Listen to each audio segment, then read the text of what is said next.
దేవుడు మనకు ఆశ్రయమును దుర్గమునై ఉన్నాడు. ఆపత్కాలములో ఆయన నమ్ముకొనదగిన సహాయకుడు. కావున భూమి మార్పు నొందిన నడి సముద్రము పర్వతములు మునిగినను వాటి జలములు ఘోషించుచు మురుగు కట్టినను ఆ పొంగునకు పర్వతములు కదిలినను మనము భయపడము. ఒక నది కలదు, దాని కాలువలు దేవుని పట్టణమును సర్వోన్నతుని మందిరపు పరిశుద్ధ స్థలమును సంతోషింపపరచున్నవి. దేవుడు ఆ పట్టణములో ఉన్నాడు. దానికి చలనము లేదు. అరుణోదయమున దేవుడు దానికి సహాయము చేయుచున్నాడు. జలములు ఘోషించుచున్నవి, రాజ్యములు కదులుచున్నవి. ఆయన తన కంఠధ్వని వినిపించగా భూమి కరిగిపోవుచున్నది.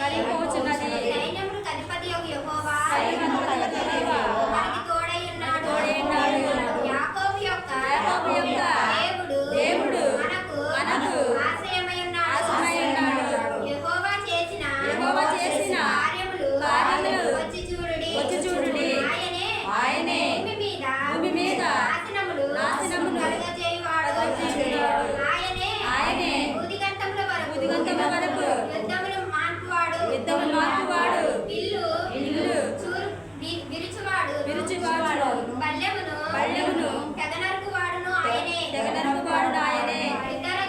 యుద్ధరథములను అగ్నిలో కాల్చివేయువాడు ఆయనే. ఊరకుండుడి. నేనే దేవుడనని తెలుసుకొనుడి. అన్యజనులు నేను మహోన్నతుడనగుదును. భూమి మీద నేను మహోన్నతుడనగుదును. సైన్యములకు అధిపతియగు యెహోవా మనకు తోడై ఉన్నాడు. యాకోబు యొక్క దేవుడు మనకు ఆశ్రయమై ఉన్నాడు. దేవుడి వాక్యం దేవునికి స్తోత్రం. హల్లెలూయా. అందరూ కూర్చుందాం.